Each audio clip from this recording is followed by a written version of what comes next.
Good morning, everyone. This is Teacher Joanna, and I will be your teacher in Social Studies. Now, before we start our lesson, let us first have these words, everyone. Let us read settlement. Okay, again, settlement. And then we have establishment. Everyone, let us read establishment. And then we have capability. Everyone, let us read capability. Now, the words are settlement, establishment, and capability. Now, do you know the meaning of the words? Okay, so let us know the meaning of the words. Okay, so everyone, when we say settlement, a place where people establish a community, that is settlement. When we say establish, making or building something, establishment, making or building something. And capability, power or ability. Now, those are the meaning of the words. Okay, so today, we are going to talk about changes in settlements. Okay, changes in settlements during Spanish period. Okay, so what are we going to talk about? Very good. So, are you ready to listen? Okay, very good. So, if you are ready to listen, sit up straight, eyes on me and ears on me. You have to focus so that you will understand the lesson. Do you understand? Okay, so let's talk about the changes in settlement that happened during the Spanish period. Okay, so now I want you to know that the early Filipino settlements are mostly found on riverbanks and highlands. So where is the Filipino settlements are mostly found? On riverbanks and highlands. Now, they were normally scattered and far from each other. Remember that, okay? They are normally scattered and far away from each other. Now, that situation became a big problem to the Spaniards. Okay? So, there was a need to reconcentrate them to make them accessible to the Spaniards. Now, the problem of the Spaniards is that the houses of the early Filipinos are very far away from each other. How can they be accessible to the Spaniards if that's their settlement? Okay? That is why putting them in reduction was the solution. Okay? So, Governor General Luis Perez Dasmariñas was ordered by the King of Spain to carry out reduction. Now, teacher, what is that reduction? Okay, reduction is the establishment of a community wherein the Filipinos are also prepare the people in establishing a new civil government, a community wherein the houses are near from each other. Now, reduction became the solution of the problem of the Spanish. Okay, so they put all the Filipinos in a reduction. So they established a community wherein the Filipinos also prepared the people in establishing a new civil government. Okay, this time we are now governed by the Spanish, okay, or by the Spaniards. We are governed by the Spaniards. Now, the capability of preparing the Filipinos for a new civil government was placed on different religious order. Okay, so what are these religious order, teacher? These are the Augustinians, Dominicans, Franciscans, and Jesuits. Okay, so those are the different religious order. Okay, now, assigning a reduction to the missionary made it also a doctrine or the place where the people are baptized and were facilitated the teaching of Catholicism. Now, when we say doctrine, that is the place where the people are baptized. Do you understand me?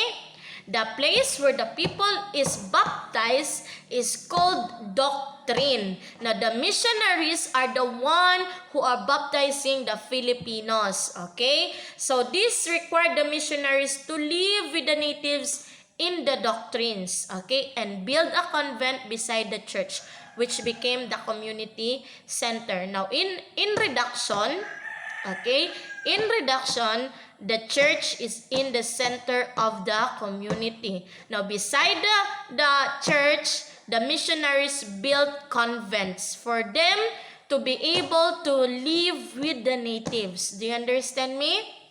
Okay, so the missionaries needs to live with the natives because they are the ones baptizing the Filipinos, okay? And they are the ones teaching and facilitating Catholicism. Do you understand?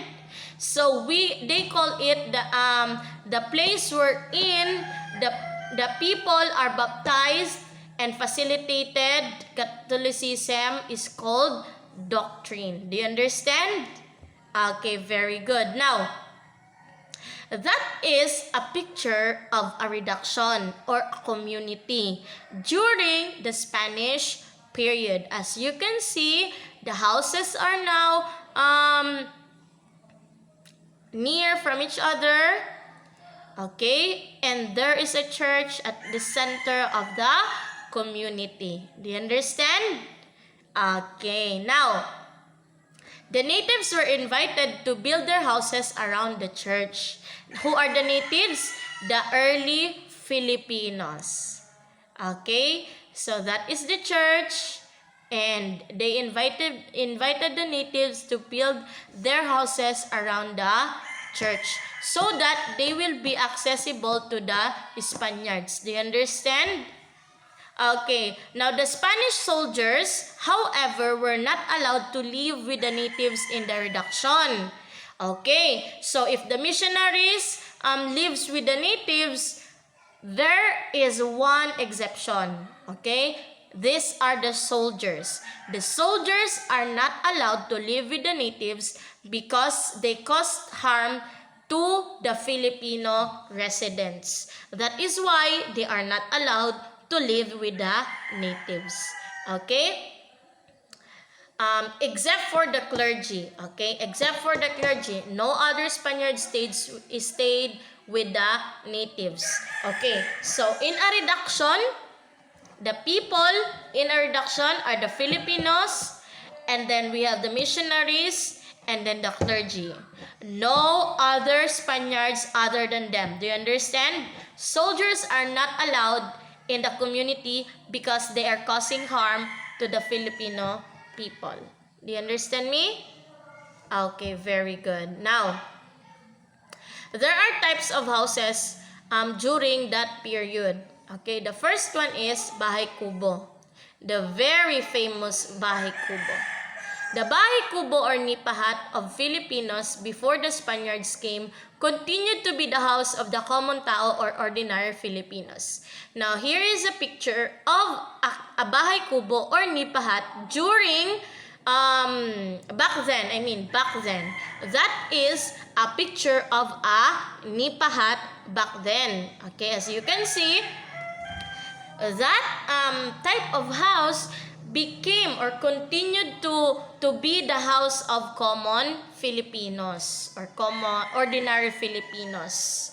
Okay, aside from that house, there is a house that is called Bahay na Bato, wherein it is a new type of house that was introduced by the Spaniards for the wealthy Filipinos. Okay, not all Filipinos are poor. There are wealthy Filipinos as well. And this Bahay na Bato was introduced to those wealthy Filipinos. Now, this was the Bahay na Bato patterned after the Antillean style. Now, here is a picture of a Bahay na Bato. That is a picture of a Bahay na Bato.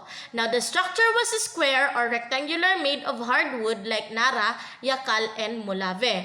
Now, the red tiles were used for the roof.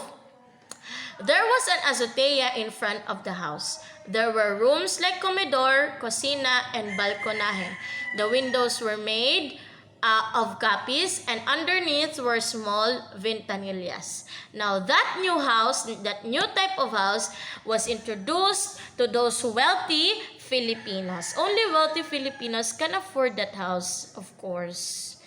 Okay, so ordinary Filipinos, they just continued using Bahay Kubo. But Bahay Kubo is our national house. Okay?